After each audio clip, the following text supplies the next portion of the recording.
नमस्कार दोस्तों। आज मैं एक बहुत ही कंट्रोवर्शियल विचार के बारे में एक कंट्रोवर्शियल इशू के बारे में आज मैं आपसे बात करना चाहूँगा। देखिए, बहुत दिनों से आपने देखा होगा सुशांत सिंह राजपूत की मर्डर मिस्ट्री से रिलेटेड जो मुद्दे हैं बहुत ज़्यादा पॉलिटिसाइज हो रहे हैं।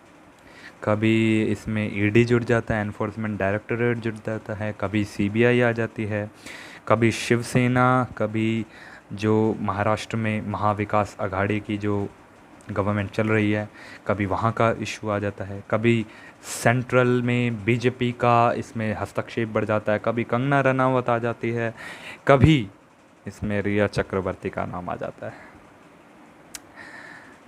ये तो अलग बात है, अलग चीज़ें हैं। खैर, लेकिन हम इस चीज़ में उलझे हुए हैं, और जबकि हमारा देश, क्या आप जानते हैं कि दुनिया में क्या हो रहा है? क्या आप जानते हैं कि लोगों पर क्या बीत रही है इस समय में ये चीज़ें चल रही हैं जब दुनिया इकोनॉमिक स्लोडाउन, रिसेशन की तरफ बढ़ रही है।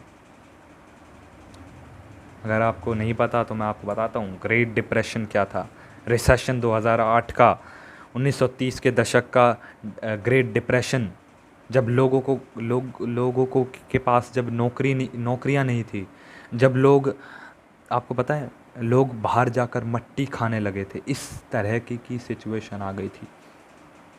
इंडिया में लाखों लोग मारे गए थे। ऐसी सिचुएशन आ सकती है आज भी, ऐसे this is very much a possibility. ऐसा हो सकता है, बिल्कुल। इकोनॉमिक रिसेशन की तरफ जब हम बढ़ रहे हैं, हाँ, हम देख रहे हैं कि कुवैत जैसे देश, हमारे जो लोग हैं जो बाहर जाकर नौकरियां करते हैं, वहाँ से अपने देश के अंदर इकोनॉमिकली उसको एक तरीके से इनडायरेक्टली प्रोस्पर करते हैं, रेमिटेंस भेजते हैं। रेमिटेंस एक तरीके का, आप कह लीजिए कि पैसा जो भेजते हैं, उससे हमारी इकोनॉमी को एक तरीके से बूस्ट मिलता है। साउथ एशिया में कई ऐसे देश हैं जो कि रेमिटेंस से जिनकी जीडीपी चलती है। नेपाल आपको मैं बता दूं कि 30% तक उनकी जीडीपी में रेमिटेंस का हाथ होता है। यानी जीडीपी जो उनकी पूरी है, बिलियंस में, कुछ बिलियंस में उनकी जीडीपी है, तो उनकी पूरी जीडीपी रेमिटेंस के ऊपर है। और आजकल आज जो है कोविड-19 की वजह से सारी जगहें बंद है, टूरिज़्म बंद है, देशों की इकोनॉमी नीचे जा रही है। इकोनॉमी, अर्थव्यवस्था जिससे कि देश चलता है, जिससे कि लोगों के हाथ में पैसा आता है, वो डाउन। और हम क्या कर रहे हैं? हम पॉलिटिक्स खेल रहे हैं।